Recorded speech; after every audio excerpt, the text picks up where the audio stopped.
우상 숭배는 인간의 생각으로 하나님을 형상화하거나 만드는 것을 이야기합니다. 그래서 둘 중에 하나예요. 사람을 끌어올려서 하나님처럼 그렇게 하든지 하나님을 끌어내려서 사람처럼 생각하든지입니다. 초대교회에 보면은 하나님을 끌어내렸던 사람들이 있습니다. 예수 그리스도를 사람이라고 여겼던 아리우스라든지 신인 동형속론자들, 이런 사람들이 초대교회에 있었던, 하나님을 끌어내려서 사람처럼 생각했던 모습들입니다. 그리고 반대로 이제 중세나 종교개혁 시기에 보면 로마 가톨릭 같은 경우는 사람을 끌어올려서 성인의 위치에까지, 하나님의 위치에까지 끌어올리는 그런 경우도 있습니다. 그래서 이러한 모든 것들은 우상 숭배입니다. 은혜의 방편은 두 가지 또는 세 가지라고 하는데, 혹시 뭔지 아세요? 은혜의 방편, 말씀, 성례, 그리고 기도라고도 하고 기도를 빼기도 합니다. 이때 기도는 말씀에 종속되어지기 때문에 빼기도 합니다. 그래서 벨지카 같은 경우는 이게 없어요. 기도가 말씀에 종속시키기 때문에.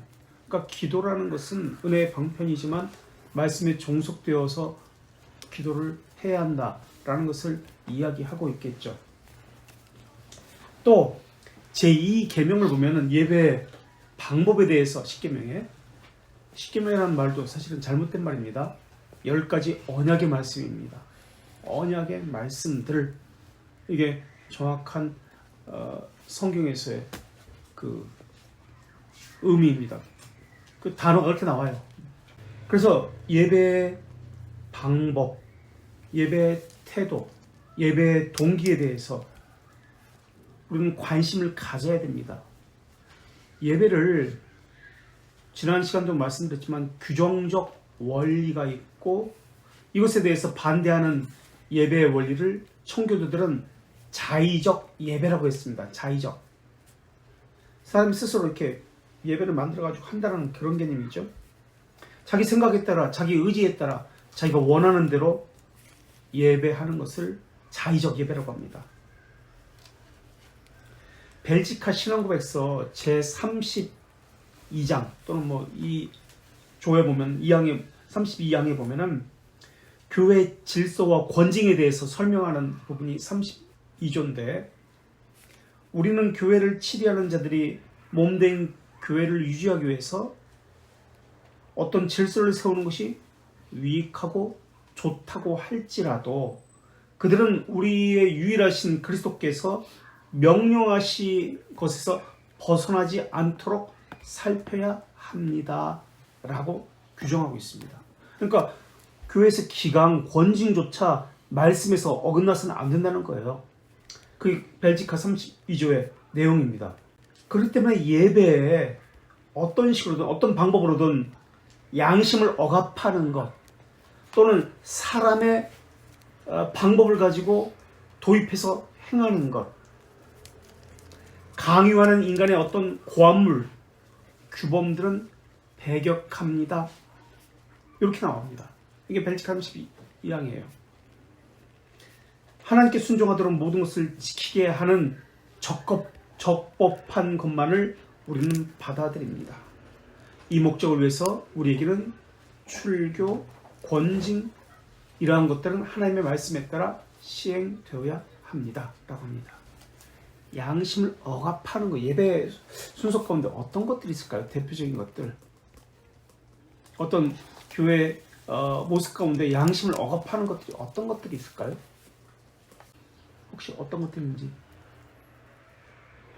양심이 억압당하는 거, 예를 들면 이런 거예요. 주보에 11조 낸 사람 이름, 감사헌금 낸 사람 이름 써가지고 양심을 억압해요. 이러한 것들. 그리고 우리는 1년 절기헌금이 100만 원입니다, 1000만 원입니다, 이렇게 연초 이걸 보고하잖아요. 그 이야기는 뭐냐면 이 교인들이 그 헌금을 각자가 분담해야 됩니다. 머리가 돌아가죠. 장로는 내가 얼마를 내야 되지? 권사는 내가 이거 얼마를 내야 되지? 교회 예산이 이만큼이니까 내가 이 정도 내야지. 그래 체면치레 갔을 때 이런 게 양심 억압하는 거예요. 그거 하지 말라는 거예요. 하나님의 말씀에 의해서 종속되어서 권징도 치리도 해야 한다라는 겁니다. 하이델베르크 교리문답 96문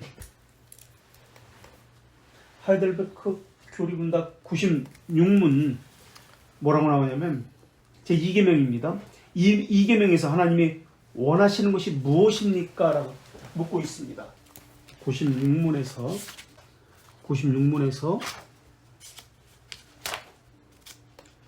이 계명에 관한 것인데요.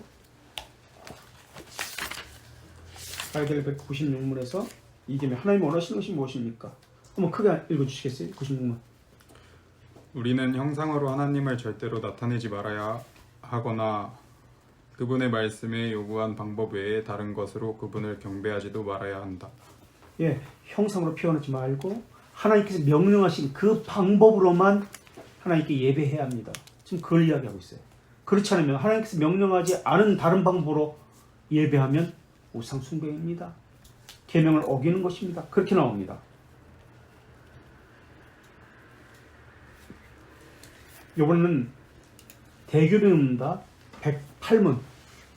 대교리문답 108문.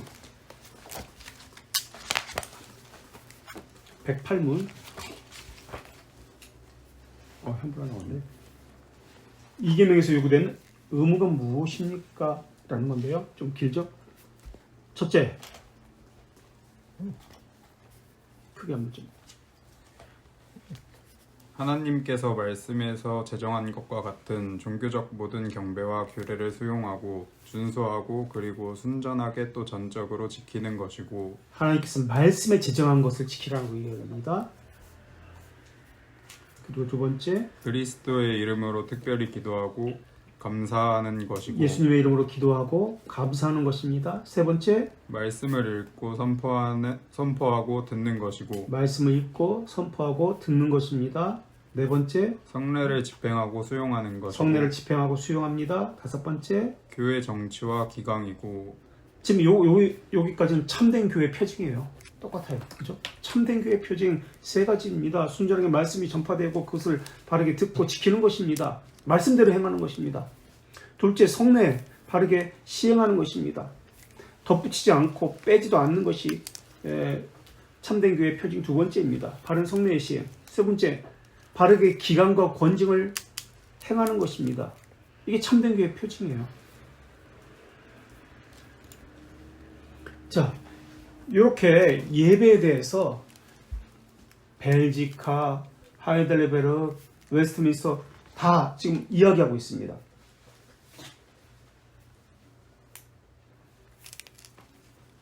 또 종교적 금식, 하나님의 이름으로 맹세하는 것, 하나님께 서약하는 것, 모든 거짓 예배를 부인하는 것, 미워하고 반대하는 것, 이러한 것들을 다 포함해서 말씀하고 있습니다. 우상, 이러한 것들을 제거하는 것. 109문도 한번 보실래요? 109문. 자, 금지된 것. 명하는 것이 있고 그 다음에 금지된 것이 나옵니다. 같은 2계명인데 1계명인데 처음에는 이것이 명하는 것이 무엇입니까? 그 다음은 금지하고 있는 것이 무엇입니까? 이렇게 묻고 있습니다. 이번에는 2계명에서 금지하는 죄는 무엇입니까? 109문에서 하나님께서 직접 제정하지 않은 어떤 경배라도 고안한 종교적 예배를 고안하는 거. 근데 교회에서 그렇게 하고 있잖아요. 항상 헌신 예배라는 이름으로 고안하는 거, 또 의논하고 명령하는 것. 또 계속해서요. 거짓 종교에 관용을 베푸는 것이고 하나님에 관해 그분의 모든 위격에 관해 또는 그분 중 어느 위격에 관해 내적으로 우리 마음에 또는 외적으로 그 어떠한 피조물의 형상이나 모양과 같은 것으로 상상하여 만드는 것이고 보세요. 삼위일체 하나님 그 위격, 세 위격이잖아요. 그 위격 가운데 어떤 것이라도 우리의 모양과 형상으로 만드는 것, 우상 숭배다 그렇게 나오죠. 그러면 제2 위격 예수 그리스도, 제2 위격 예수 그리스도, 제3위 위격 성령님, 그걸 형상으로 만들고 있습니까? 만들지 않습니까? 우리 주위에서 자주 보는 것이 형상으로 만드는 것이잖아요. 예수님의 형상, 성령님의 형상. 예수님의 형상은 털버짓처럼 그리잖아요. 어떤 교회는 교회 전면에 모자이크처럼 그렇게 해놓고도 있잖아요. 우상 숭배로 분명히 기억하고 있어요. 여기. 성령님은 어떻게 표현해요? 비둘기처럼이라는 것은 비둘기라는 뜻이 아니거든요. 비둘기를 그려놓고 성령님이다 그렇게 이야기해요. 이런 식으로 지금 우상 숭배를 하면서 그것을 예배라고 이야기하고 있습니다. 이것은 미신이에요. 예배가 아니에요. 신앙고백에서 지금 이야기하고 있잖아요. 이게 장로교회 헌법인데, 교회는 사도와 선자들의 터라고 이야기합니다. 이것은 선자의 역할은 무엇이죠? 선자들의 역할. 성경을 바르게 해석하고 적용하게 해주는 사람이 선지자입니다. 그래서 교회가 선지자 위에 세워졌다는 말의 의미가 아닙니다. 선지자 위에 선지자들의 터다, 사도들의 터다라는 말의 의미는, 사도는 복음을 전하는 자들, 순전하게 전하는 자들 이야기합니다. 그러니까 교회는 복음에 순전하게 전해지는 곳입니다. 그리고 바르게 해석하고 적용하는 곳이 교회입니다. 그런 개념이에요. 그래서 선자는 하나님의 말씀을 바르게 해석해야 됩니다. 그리고 바르게 적용해야 합니다. 이것을 제거하면, 이것이 없으면 교회가 아닙니다. 그런 뜻이에요. 사도와 선지자들의 터라는 말의 의미는 교회가. 그래서 교회를 또 진리의 기둥과 터전이라고도 이야기합니다. 디모데전서 3장 15절에 보면은, 그래서 청교도들은 로마 가톨릭을 거짓으로 진리를 오염시켰거든요. 사람의 고함물로 예배 가운데, 교회 가운데 가지고 들어왔습니다. 그래서 그들을 적 그리스도라고 그렇게 이야기하는 겁니다. 교회는 진리의 기둥과 터전입니다. 그 말의 의미는 교회가 하나님의 말씀이 순수하게 보존되어 있습니다. 설교를 통해서 그것이 전해집니다. 그것을 성도들이 순수한 진리를 간직하고 있습니다. 그런 뜻이에요. 신실하게 보존되고 있으며 순결하게 우리가 그 진리를 유지하고 있습니까를 물어야 돼요. 그렇다면 내가 가진 신앙의 모습은 어떻습니까? 내가 가진 하나님에 대한 지식, 예수 그리스도에 대한 지식, 성령님에 대한 지식은 온전하고 바른 진리를 가진 것입니까? 이렇게 물어야 되겠죠. 그 대표적인 것이 삼위일체에 대해서 설명을 합니다. 삼위일체 설명하시는 분이 있으세요? 삼위일체 한번 설명해 보실래요? 이게 기본적인 거예요. 삼위일체 설명. 이단성이 있다, 그렇지 않다, 또 예수님이 누구신가, 중보자라는 개념, 신성과 인성이라는 개념을 설명할 수 있어야 되고요. 예수 그리스도로 오직 구원받는다는 개념이 무엇인지 이걸 설명할 수 있어야 돼요. 기본적으로 세 가지는 반드시 알고 있어야 돼요. 혹시 삼위일체 어떻게 배우셨는지, 가장 기본적인 건데, 그것을 모르고 예배한다는 것은 있을 수가 없어요. 예배의 대상이 어떤 분인지 알아야지 예배하죠. 그렇지 아니하고 모르는 신에게, 하나님이라고 불려서 우리가 만들어낸 신에게, 하나님이라는 그런 신에게 예배하는 것과 마찬가지예요. 우상숭배예요. 삼위일체 설명하실 분이 있어요? 삼위일체.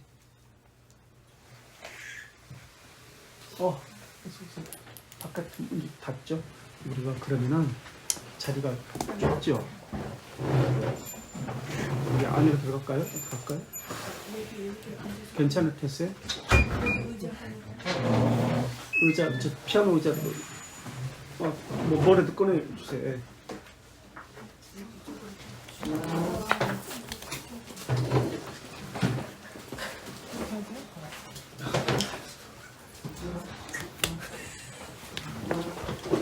다음 주부터는 안에 들어서 해야 되겠다. 그죠? 이렇게 많이 들어가네.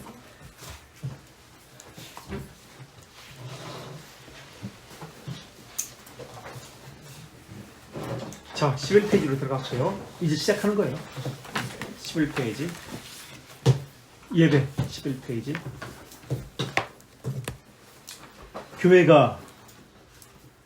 교회라는 개념은 지금 설명드렸습니다. 사도와 선제들의 터, 순수한 하나님의 말씀이 보존되어지고 순수하게 해석되어지는 곳, 이것이 유지되어지는 곳이 교회입니다. 진리의 기둥과 터전이라고 했죠. 교회 제대로 된 얼굴을 가질 때까지, 교회가 교회다운 모습을 가질 때까지, 교회에 들어가는, 하나님의 나라에 들어가는 첫 번째 관문은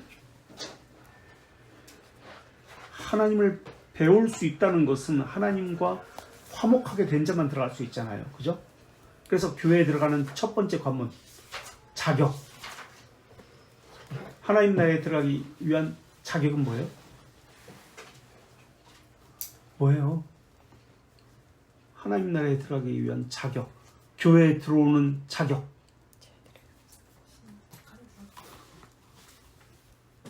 물론 그것도 그렇죠.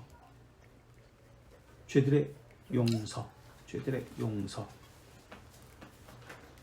죄들의 용서는 다른 말로 칭의입니다. 죄들의 용서 없이 하나님 앞에 설 수가 없어요. 하나님은 죄에 대해서 분노하시는 분이십니다.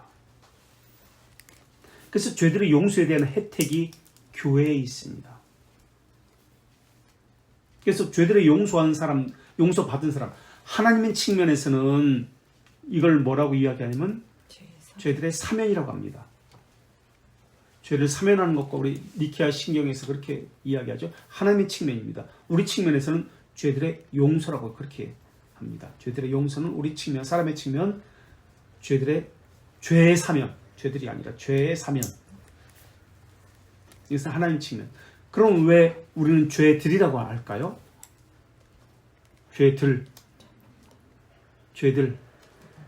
죄들의 개념은 원죄, 오리지널 씬, 그리고 자범죄. 이 두 가지 또는 실행죄라고 하죠. 이 두 가지를 합쳐서 죄들이라고 합니다. 그래서 성경에 보면 죄라는 단어는 단수를 사용할 때는 원죄를 이야기합니다. 오리지널. 근데 이 원죄라는 단어는 서방교회의 전통입니다. 동방교회에서는 이 원죄라는 단어를 쓰지 아니하고 어떤 단어를 쓰죠? 조상들의 죄. 단수형으로 씁니다. 조상들의 죄. 조상으로부터 계속 물려오는 죄다라는 개념으로 이것을 원죄라고 우리는 쓰고 있습니다. 그래서 같은 말이에요. 조상들의 죄, 원죄, 오리지널 씬. 복수형이 아닙니다. 신지가 아니에요.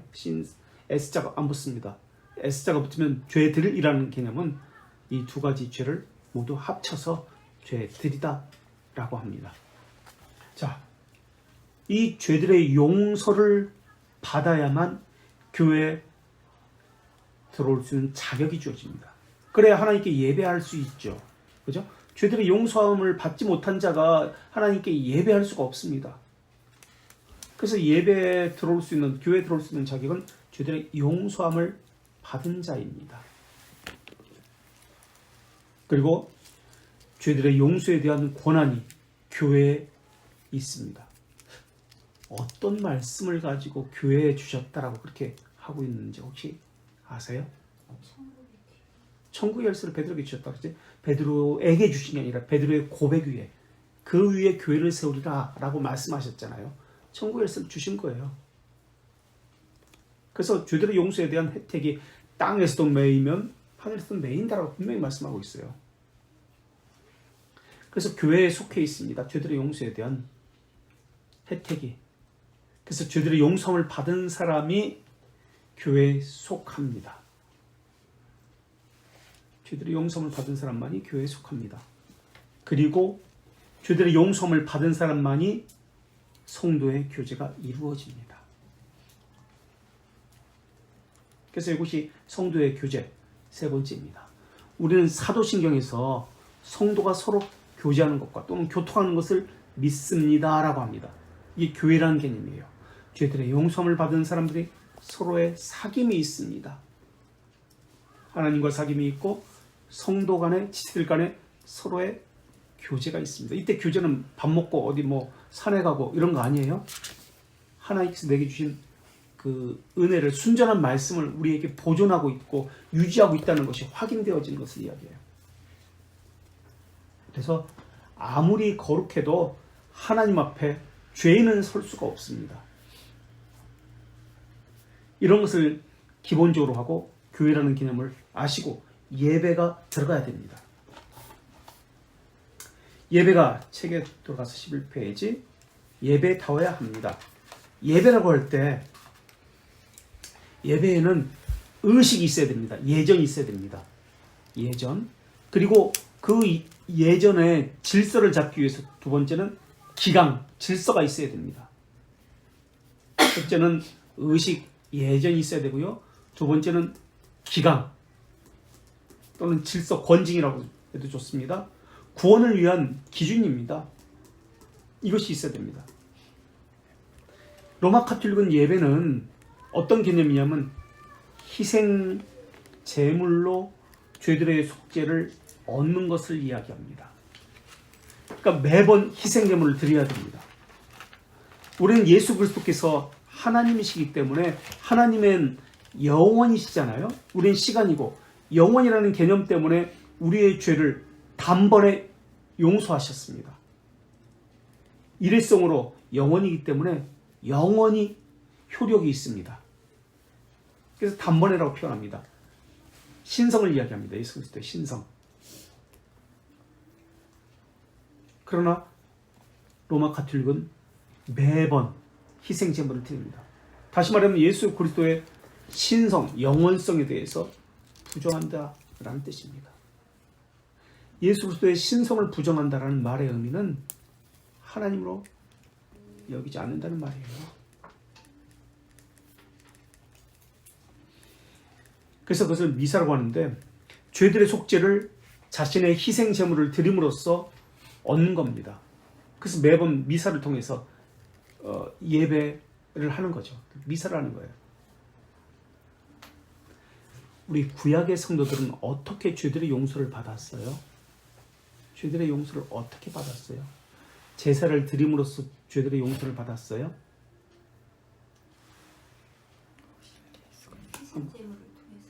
희생 제물을 드림으로써 죄들의 용서를 받았어요? 민정자매 얘기했으니까 이쪽 민정자매 어때요? 둘 중에 하나지. 예, 아니었겠죠, 그죠?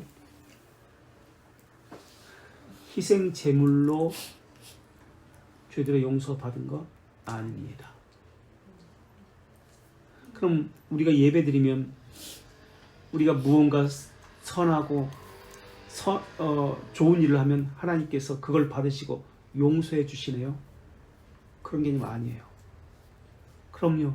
희생제물 드린 것으로 용서받은 거 아닌가요? 아닙니다. 희생제물이 상징하고 있는 것이 있어요. 양과 그 소가, 송아지가 상징하는 것이 있어요. 뭘 상징해요? 예수 그리스도를 바라보는 거예요. 예수 그리스도에 대한 고백으로 죄들의 용서를 받은 거예요. 그래서 이것은 그림자와 모형이기 때문에 매번 반복되어졌어요. 그런데 그 실체이신 예수 그리스도께서 오심으로 인해서 죄들의 용서가 단번에 다 이루어진 거예요. 그래서 어저께 이야기 들으니까 11조 뭐 의식법, 율법 이거 배워가지고 안 한다 그렇게 들었잖아요. 그렇게 들었는데 그게 바로 그거예요. 율법의 완성되신 예수 그리스도 때문에요. 그래서 구약의 성도도 신약의 성도도 예수 그리스도로 인해서 구원받은 거예요. 그러나 구약의 성도는 희미합니다. 이것을 통해서 예수 그리스도가 메시아 사상이 있었잖아요. 이스라엘 백성들에게 메시아를 바라보았습니다. 그러나 바라보았지만 그 실체가 아직 오지 않았기 때문에 모형과 그림자로서 그것이 희미했습니다. 그럴지라도 죄들의 용서는 예수 그리스도를 바라봄으로써 그것을 상징하는 이 가시적인 제물이 죽어가는 것을 통해서 받은 거예요. 이 죽어가는 것은 이제 송아지가 죽어가는데 다 봐야 합니다. 껍데기도 벗기고 다 봐야 돼요. 그 제물을 드리는 사람이 내가 죽어가는 것을 여기서 연합해서 보는 거예요.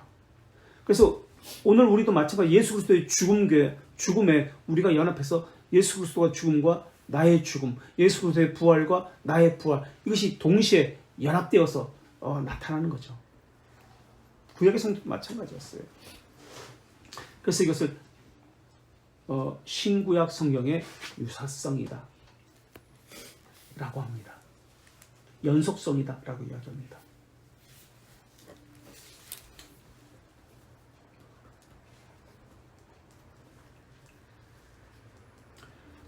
두 번째 줄 계속해서 한국교회는 신자들이 모여 하는 모든 경건 활동에 예배라는 타이틀을 붙였습니다.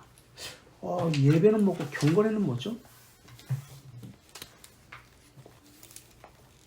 예배는 뭐고 경건에는 뭘까요? 수요 예배, 금요 예배, 새벽 예배. 맞을까요? 틀릴까요? 어떻게 생각하세요? 왜요? 왜 틀려요?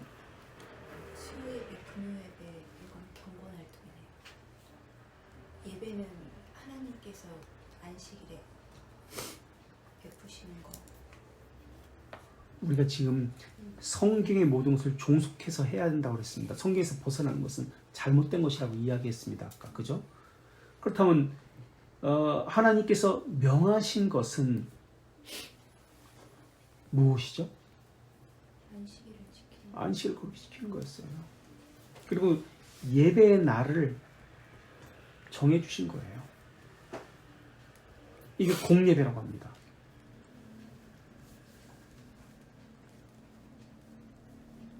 그래서 주일 공예배라고 합니다. 주일 공예배. 그럼 그 외의 것은 개인의 경건입니다. 경건에는 소수나 개인의 모임이에요. 그래서 개혁교회는 성경에 종속되기 때문에 주일 예배를 중요시 여기고 주일에만 예배가 있습니다. 그래서 이러한 것들은 이제 십계명에서 다시 한번 다루게 됩니다. 예배 날에 대해서는 4계명이잖아요. 이것은 그때 가서 다시 자세한 건 다룹니다. 너무 자세히 하나 하는 생각도 들어 지금. 자, 하지만 예배다운 예배를 드렸다는 느낌을 받지 못하고 불편한 사람이 많습니다. 신자들이 주일에 공예배는 최소한의 의무라고 생각하고 그 예배가 끝나고 나서 이루어지는 다양한 교회 활동에 더 관심이 많지 않는가? 주님께 속한 날이죠. 주일이라는 개념은. 그죠? 주님의 날, 나의 날이 아닙니다. 육체적 쉼의 날이 아닙니다. 영의 쉼의 날입니다. 근데 사람들은 주일을 피곤하다, 나의 날이라고 생각해요. 그래서 육체적 쉼의 날이라고 생각해요. 그리고 이렇게 생각해요. 매일 직장 가야 돼. 오늘 좀 쉬어도 해야 돼. 그러니까 주일을 중심으로 돌아가는 것이 아니라 평일, 자신의 일을 중심으로 주일이 쉬는 날이라는 개념으로 그렇게 있어요. 주일이라는 개념이 지금 잘못된 것이죠. 일이 중심, 자기가 중심이라는 개념이죠. 그런 사고를 가지고 신앙생활하고 있어요. 주님의 날, 주의 것, 이 그리스도인이라는 개념이 주의 것이거든요. 나는 나의 것이 아닙니다. 하이델베르크 일문에 그렇게 나와요. 한번 좀 모르겠죠. 종문이 또 한번 읽어주세요. 하이델베르크 일문. 이게 찾는 것도 훈련이네. 하이델베르크 일문. 웨스트민스터 공원. 앞쪽에 있죠. 앞쪽에 있죠. 아니 그렇게 많이 안 가.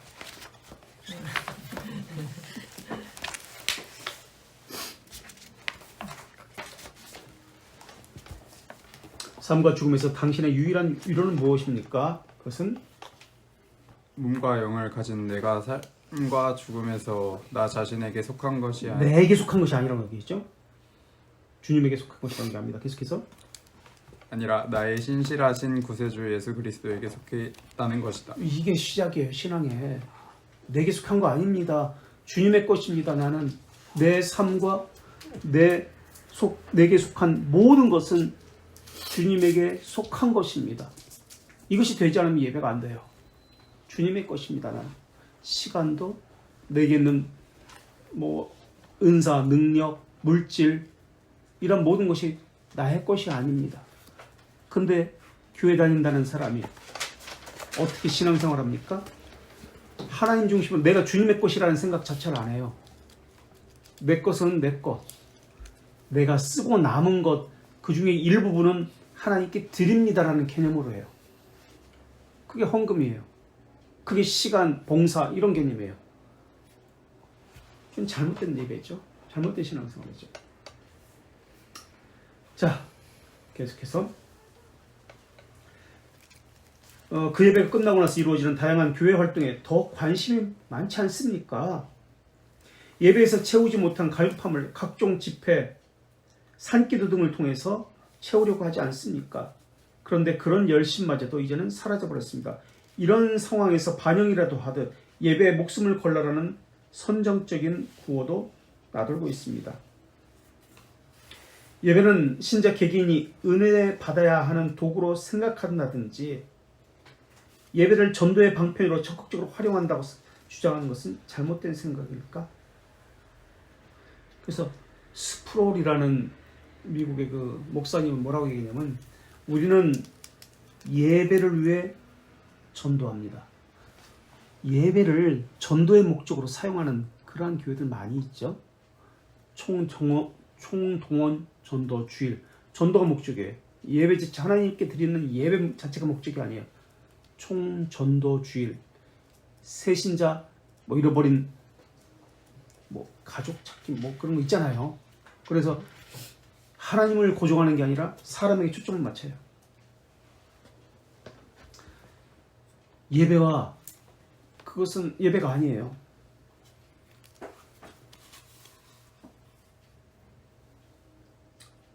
자, 계속해서 예배를 전도의 방편으로 적극적으로 활용해야 한다는 주장은 잘못된 것입니다. 잘못된 것일까요?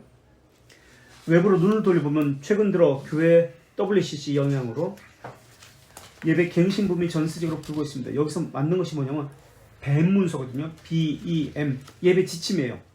페루 수도 리마에서 1982년에 합의된 세례 성만찬 사역이라는 주제로 세계 부분에서 합의한 문서입니다. 그래서 개회 예전, 말씀 예전, 성만찬 예전 요 세 부분을 합의를 했습니다.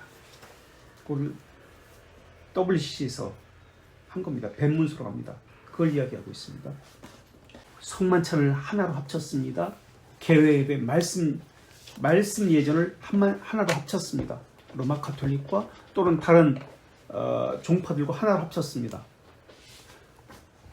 우리 종교 개혁자들은 하나로 묶을 수 없었던 이유가 있었습니다. 무엇 때문에 그들을 루터, 찌빙글리 이들을 하나로 묶을 수가 없었습니다. 왜 그런지 아세요? 성만찬 때문에 그래요. 로마 카톨릭과는 떨어져 나왔습니다. 이들은 프로테스탄트라고 불립니다. 프로테스탄트는 세 개입니다. 개혁파, 스위스의 찌빙글리파,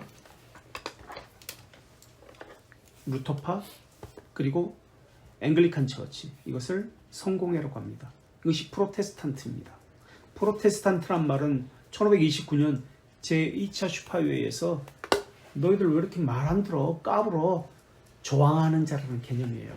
그러니까 로마 카톨릭, 신성 로마 제국이 로마 카톨릭을 배경으로 하는 그런 제국인데 거기에 프로테스탄트들이 복음으로 돌아가자 라고 하면서 저항합니다. 그래서 그들에게 붙여진 별명 같은 것이 프로테스탄트입니다. 그때 있었던 그 사람들이 개혁파, 그리고 루터파, 그리고 후에 나타나는 앵글리칸 처치, 성공회입니다. 그런데 이 프로테스탄트 중에서 1529년 마부르크라는 도시에서 회의를 합니다. 그래서 그 회의에서 15가지 종류의 주제를 가지고 회의했는데 14가지는 합의를 봤습니다. 그런데 한 가지가 합의를 보지 못했습니다. 그게 뭐냐? 성만찬입니다. 그만큼 성만찬이 중요합니다. 그래서 이게 교회 표징인데 루터파는 어떤 성만찬에 대한 어떤 주장을 하고 있죠?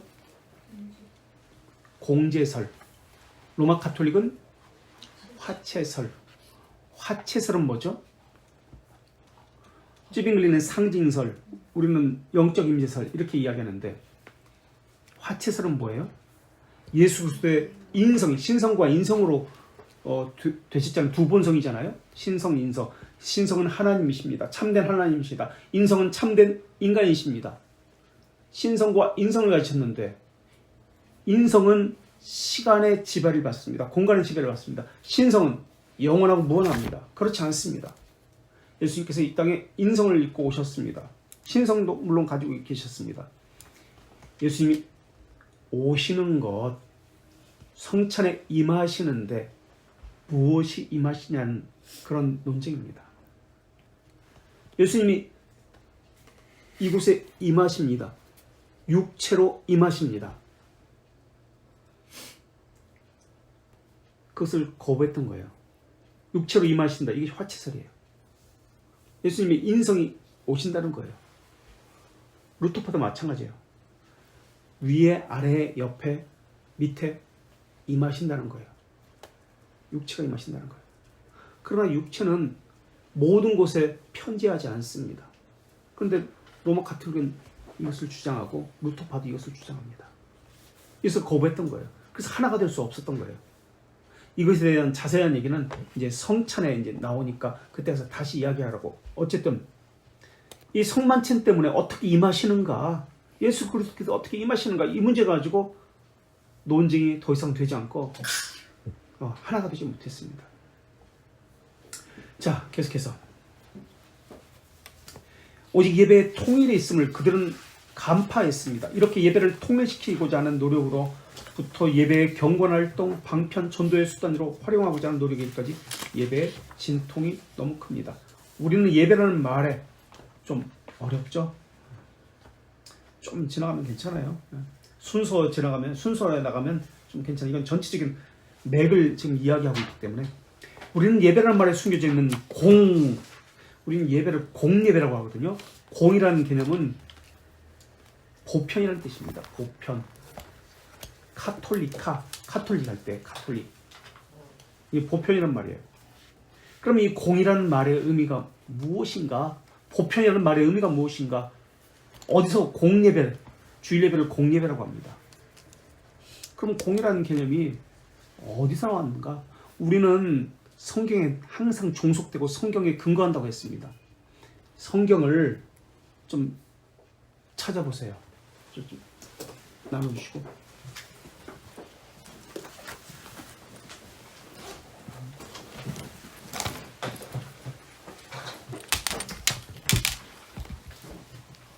신명기 4장 10절입니다. 여기서 예배라는 개념이 나옵니다. 신명기 4장 10절. 누가 한번 좀 크게. 신명기 4장 10절입니다.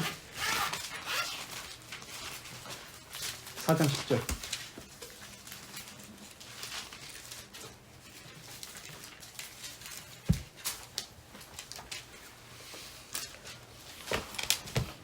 크게 한번 읽어주세요.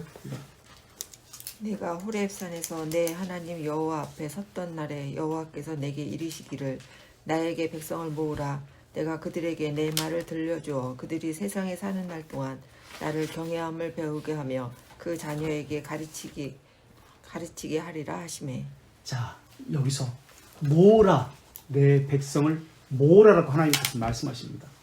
모으라고 할 때 어른들만 모여라, 청년들만 모여라, 소년부만 모여라, 유치부만 모여라, 노년부만 모여라, 이렇게 말씀하지 않았어요. 모두 모여라, 내 백성을 모으라라고 했습니다. 내 백성에는 모두가 포함되어 있습니다. 이제 다른 성경 구절을 다음에 또 찾아볼 텐데 여기서 나왔습니다. 이게 교회라는 개념이에요. 모으라. 그래서 교회라는 개념은 두 가지라고 말씀드렸죠. 콩그레가지요, 하나님께서 모으셨다. 그것에 반응해서 우리가 모였다. 코에투스. 라틴어로 콩그레가지요, 하나님께서 부르서 모았다. 하나님의 부르심, 하나님이 모으게 하심. 하나님의 모으심이죠. 공굴에 갔죠. 그래서 우리가 모였다. 우리가 모였다. 코에투스, 라틴어입니다. 이 교회는 두 가지 개념이에요. 예배도 마찬가지입니다. 하나님께서 우리를 먼저 부릅니다. 그리고 우리가 그것에 반응해서 모였습니다. 코에투스. 공굴에 갔죠. 그 다음 코에투스. 하나님께서 신명기 4장 10절에서 모이라, 내 백성을 모이라라고 말씀하십니다. 그래서 공예배는 개인의 예배 아닙니다. 부분의 예배 아닙니다. 소수의 예배 아닙니다. 그럼 성만찬은 언제 해야 되죠? 공예배 때만 해야 됩니다. 주일이 아닌 다른, 그러니까 다 모이지 않는 청년부 수련회 가서 우리 성찬회 합시다. 됩니까? 아니요, 안 돼요. 우리 여전도회, 우리 수련회 내보내 강사 목사님 모시고 한번 좀 성찬 합시다. 아니요. 다 불법입니다. 성립되잖아요. 공예배라는 개념이 있어야 됩니다. 공예배는 개인이 아닙니다. 소수가 아닙니다. 부분적이 아닙니다. 소년부만 따로 모여서 예배한다? 이거 예배 아니에요. 청년부만 따로 모여서 예배한다? 이거 예배 아니에요. 개혁교회 아닙니다. 아세요? 모두가 아이부터 모든 사람이 함께 예배합니다. 우리는 성경에 종속되었기 때문에 그렇습니다. 성경에서 말씀하고 있기 때문에 그렇습니다. 이것은 어떨까요? 일부 예배, 전통으로 드리는 예배, 2부 예배, 뭐 청년들이 드리는 예배, 3부 예배, 뭐 자유롭게 드리는 예배, 이렇게 나눕니다. 이거는 어떨까요? 오늘날은 사람의 편지에 의해서 또는 여러 가지 방법론에 의해서 1부 예배, 2부 예배, 3부 예배 이렇게 나눕니다. 아니요. 그것도 아닙니다. 그건 이제 좀 이따 이야기하기로 하고. 자, 공이라는 것은 모두가 함께. 그래서 저는 항상 우리 모두가 함께라는 개념을 설명합니다. 교회를 할 때. 그래서 지난주도 어저께인가? 지난주인가? 하여튼 말씀드렸지만 우리가 함께하는 겁니다. 누가 개인이 해요. 우리 연화자매가 내가 회장 됐으니까 아유 내가 뭐 우리 한 밥 100만 원어치 좀 부페 사겠습니다. 이렇게 한다 쳐요. 교회 100만 원어치 뭘 하겠습니다. 한다 쳐요. 개인이 하는 것이 아니라 교회 이름으로 해야 합니다.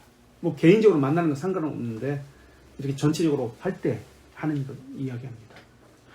개인이 하는 것이 아니라 교회 이름으로 하는 겁니다. 자, 계속해서 공이라는 단어를 우리 예배, 논의의 출발점으로 삼고자 한다. 예배가 무엇인가? 정확히 말하면 공예배가 무엇인가? 그러니까 공이라는 개념이 분명히 있어야지 예배라는 개념이 성립되는 거예요. 예배는 교회의 얼굴이다. 교회 건물, 교회 상징인 십자가가 그 교회를 대변한다고 할 수 있다. 아니 그보다도 성도의 삶이 교회를 대변하는 것이 낫겠다. 사실 교회가 교회의 모습을 이 세상에 드러내는 것이 예배의 자리다. 교회는 예배를 통해서 온 세상을 위해서 자신의 정체성을 드러낸다. 예배의 요소와 순서를 통해 자신이 삼위 하나님을 어떻게 만났는지, 그 사람이 하나님과 어떻게 교제하는지 하나의 분명한 흐름, 논리를 가지고 고백을 한다. 그래서 예배에는 성경과 신학과 고백이 녹아있다. 예배 순서에도 고백과 신학 녹아 있습니다. 그러니까 잊으면 안 돼요. 찬송을 해도 고백이 함께 들어가 있어야 됩니다. 신학이 함께 들어가 있어야 돼요. 어떤 사람이 새벽 기도 때 앞에 나와가지고 이제 설교하고 이제 예배 이렇게 새벽 기도회 하잖아요. 찬송도 부르고. 근데 제일 앞에 나오고 강대상에서 막 소리 지르면서 막 손을 막 흔드는 거야. 이 사람이 왜 이러나 말을 못하고. 나중에 알고 보니까 그래야 복 받는다고 생각했던 거예요. 그 신학이 들어가 있는 거예요. 어떤 사람은 기도할 때 막 소리 빽빽 지르면 손 내질고 막 하잖아요. 어떤 사람은 강대상 가가지고 설교단이죠. 그 앞에 나가가지고 거기서 기도해야 기도가 잘 된다고 생각하지. 신학이 다 들어가 있는 거예요. 우리 개혁교회는 정치로는 장로교회라고 합니다. 이 장로교회는 신학적으로 성경에 종속됩니다. 그래서 개혁신학적 전통을 소중히 여깁니다. 그러면 개혁신학적 전통은 무엇이냐? 이 공이라는 개념에 연장선상인데요. 교회는 네 가지 특성이 있습니다. 어떤 특성이 있죠? 우리 니케아 신경에서 계속 고백하는데, 교회를 고백할 때 나는 믿습니다. 뭐를 믿습니까? 교회는 하나의 그 다음 하나의 일치된 교회, 하나의 교회, 그 다음 거룩하고 보편적이며 사도적인 교회를 믿습니다. 이게 교회의 특성이 네 가지예요. 하나의 교회, 일치된 교회, 연합을 이야기하죠. 하나의 거룩하고 거룩성, 보편성, 사도성. 이 보편성, 공이라는 개념이잖아요. 보편이라는 개념. 사도성, 역사성을 이야기합니다. 그럼 역사적 교회를 이야기해야 돼요. 공을 이야기할 때는 하나의 교회를 이야기해야 되고, 거룩한 교회를 이야기해야 되고, 공, 보편성, 사도성을 이야기해야 합니다. 그 다음 우리의 신앙 고백은 고대 신경이라는 것이 있고, 종교개혁 이후에 나타난, 유럽에서 나타난, 영국에서는 그 표준문서가 있고, 그리고 이쪽 유럽에서는 세 가지 일치 신조가 있습니다. 우선 고대 신조부터 이야기해 볼까요? 이게 우리 신앙의 전통성입니다. 그래서 교회에서, 개혁교회는 우리는 이러이러한 도르트 신조를 믿고, 하이델베르크를 믿고, 뭐 사도 신조를 우리의 신앙에 고백을 합니다. 이 자기 정체성 스테이트먼트를 교회 홈페이지나 이런 데 내놓고 있거든요. 정통성을 이야기하기 위해서 그래요. 사도성을 이야기하기 위해서 그래요. 교회됨의, 바른 교회됨을 이야기하기 위해서 그래요. 어떤 것이 있나요? 고대 신조는? 니케아 신조. 초대교회에서 배우게 됩니다. 325년에. 이 무엇에 대항해서 나온 것이죠? 신조라는 개념은 이단성이 먼저 있었습니다. 그것에 대해서 우리가 성경에서 말하고 있는 바른 신앙을, 이것을 믿습니다라고 나온 것이 신조입니다. 그러니까 이단적 사상에 대해서 대항하기 위해서, 변증하기 위해서 나온 것이 신조라는 개념이에요. 사도 신조, 뭐 도르트 신조는 잘못된 말이고, 니케아 신조. 그럼 이단성이 있었다는 얘기예요. 어떤 사상이 있었나요? 최초의 이단적 사상, 대이단이라고 했던 아리우스가 있었는데 삼위일체였습니다. 삼위일체 논쟁을 다 정립한 이것이 니케아 콘스탄티플 신조입니다. 그래서 321년에 니케아 신조가 있었고, 325년에 니케아 신조를 하고요. 그리고 381년에 콘스탄티노플 신조랍니다. 콘스탄티플 신조와 니케아 신조를 하나로 합칩니다. 왜냐하면 콘스탄티플 신조는 그 니케아 신조와 앞에 덧붙인 것이 있는데, 성령 하나님이 어떤 분인가에 대해서 덧붙였기 때문에 삼위일체 하나님에 대해서 이야기하면서 고백하는 것이 니케아 콘스탄티플 신조입니다. 325년 니케아 신조, 381년 콘스탄티노플 신조. 그래서 우리는 니케아 콘스탄티노플 신조를 합니다. 이것은 성삼위 하나님께서 어떤 분인지에 대한 바른 고백입니다. 그래서 이것을 한 단어로 그냥 니케아 신조라고 편히 부릅니다. 이것에 대해서 바르게 고백하고 알아야 됩니다. 그래야 예배자가 될 수 있습니다. 알지도 못하는 그 대상에게 예배하는 것, 하나님이라 이름 부르지만 알지 못하는 신에게 부르는 것이 이것은 예배가 아닙니다. 또 어떤 것이 있죠? 고대 신조에는 니케아 콘스탄티플 신조가 있었고요. 사도 신조가 있고, 아타나시우스 신조가 있습니다. 또 있는데 순서대로 451년에 칼케돈 신조가 있습니다. 칼케돈 신조. 칼케돈 신조는 뭐냐면 예수님이 어떤 분이시냐, 신성과 인성을 가지셨다, 중부자라는 개념이거든요. 참된 인간이시면서 참된 하나님이십니다 라는 고백을 합니다. 이게 칼케돈 신조예요. 이전에 신조기 때문에 이전에 예수님이 누구신가에 대한 논쟁이 있었겠죠. 그래서 나온 것이 칼케돈 신조입니다. 배워본 적이 없어요? 이거? 칼케돈 신조, 니케아 신조 이런 거 배워본 적이 없어요? 아유, 칼케돈 뭐네. 그래서 칼케돈 신조 451년 있었고요. 아타나시우스 신조는 삼위일체 하나님에 대해서 사실은 그 이후에 800년경에 나온 것인데요. 아타나시우스라는 사람은 아리우스에 대항해서 삼위일체를 세운 사람이 아타나시우스라는 사람입니다. 325년에 이단이 아리우스였거든요. 이것에 대항해서 아타나시우스가 삼위일체를 고백했습니다. 그래서 사도신조, 아타나시우스 신조, 사도신조는 로마 신경이라고 합니다. 로마에서 로마 지역에서만 세례를 줄 때 고백하게 했던 것이 로마 신조. 그래서 사도신조라고 합니다. 서방교회 지통이에요. 동방교회에서는 이것을 하지 않습니다. 동방교회에서는 니케아, 콘스탄티누스 신조, 칼키돈 신조, 아타나시우스 신조 이렇게 합니다. 이게 고대 신조입니다. 이것이 알아야 됩니다. 이것을 알아야 돼요.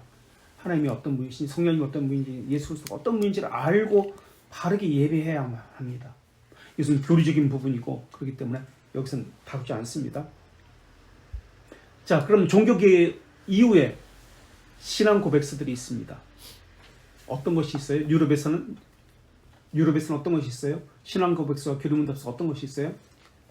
1561년에 제일 먼저 나온 것이 벨지카에 있습니다. 벨지카 신앙 고백서.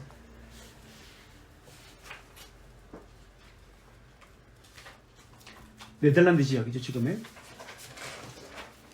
스페인의 그 지배를 받으면서, 로마 카톨릭이거든요. 지배를 받으면서 이 개혁파 신앙인들이 자신의 신앙을 고백하면서 우리가 믿는 바는 이것입니다라고 만든 것이 벨기에 지역에서, 지금 벨기에라는 나라가 따로 있지만은 벨지카입니다.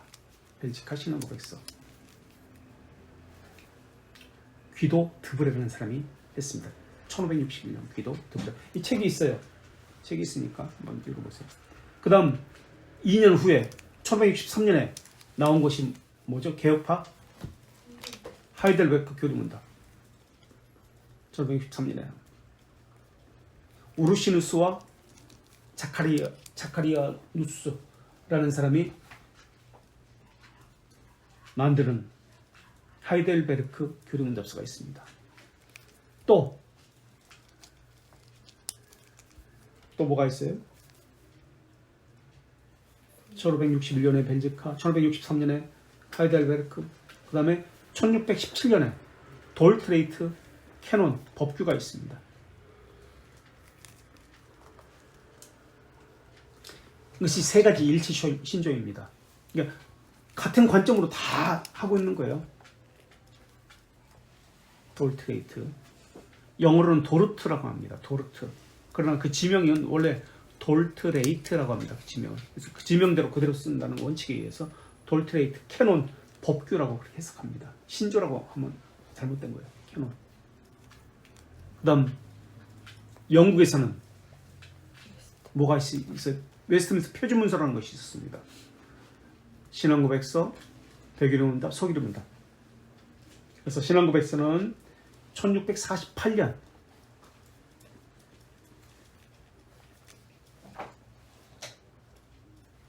웨스트민스터 신앙고백서가 있습니다. 또 그 전에 개혁파 찌빙글리가 만든 것이 있습니다. 최초의, 이것은 종교개혁 이후에 최초의 신앙고백서입니다. 찌빙글리 하면서 1536년 제1 스위스 신앙고백서가 있습니다. 제1 스위스 신앙고백서. 각기 나라마다 신앙고백서가 따로 있습니다. 프랑스 신앙고백서가 있고 스코틀랜드 신앙고백서가 있고 각기 나라마다 자신이 믿는 신앙고백서가 있습니다. 교회도 있어야 합니다. 우리가 믿는 바가 무엇인지에 대해서 정확히 명시할 수 있어야 됩니다. 그래서 교회 입구에는 그 신앙고백서가 비치하고 있어야 됩니다. 유럽의 교회들은 그렇게 하고 있어요. 우리가 믿는 바가 무엇입니다. 그래서 홈페이지나 이런 데 보면 제일 앞에 우리는 이것을 믿습니다라고 명시하는 거예요. 그래서 제1 스위스 신앙고백서에 의해서 유럽의 신앙고백서들이 그것을 기초로 만들어집니다. 처음으로 만들어졌기 때문에 1536년도. 그리고 제1 스위스 신앙고백서 이후 제2 스위스 신앙고백서. 제1은 찌빙글리가 만들었다면 그 제자가 만들게 됩니다. 제2 스위스 신앙고백서 1566년에. 이게 개혁신앙의 고백서입니다. 개혁파의. 이것이 어떤 내용인지를 알고 있어야지 신앙을 바르게 할 수 있습니다. 그래야지 예배를 바르게 할 수 있습니다. 루터파는 어떤 신앙 고백서가 있을까요? 영국의 성공에는 어떤 신앙 고백서가 있을까요? 각기 자기들이 믿는 신앙 고백서가 있습니다. 제세례파도 우리 지난번에 말씀드렸지만 슐레이트하이머 신앙 고백서가 있다고 말씀드렸죠. 루터파는 슈말칼텐 신앙 고백서가 있습니다. 1537년에 슈말칼텐이라는 지역에서 만든 신앙 고백서가 있고요. 영국에선 성공에선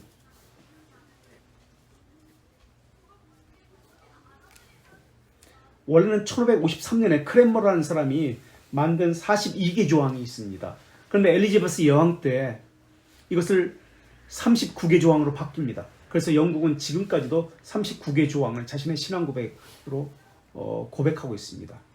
그래서 1567년에 만든 39개 조항, 지금까지도 이것을 고백하고 있습니다. 루터파는 지금까지도 슈말칼텐 신조 1537년에 만든 이 신앙 고백서를 지금도 고백하고 유지하고 있습니다. 우리 개혁파는 유럽에서는 세 가지 일체 신조, 그리고 영국에서는, 그러니까 영미 계열에서는 웨스트민스터 표지문서, 우리나라는 미국의 선교사들에 의해서 우리가 복음이 들어왔기 때문에 영미 계열을 따라서 웨스트민스터 표준문서를 우린 신앙의 고백으로 하고 있습니다. 그래서 장로교 헌법 책에 보면은 이것을 믿어야 됩니다고 모두 나옵니다. 이게 지금 장로교 헌법 책이거든요. 그래서 장로님들도 그렇고 교회에서는 이 헌법을 보고 합니다. 웨스트민스터 신앙 고백서 첫 번째 나옵니다. 웨스트민스터 신앙 고백서. 이것에 의해서 교회 정치가 이루어지고 목회가 이루어져야 됩니다.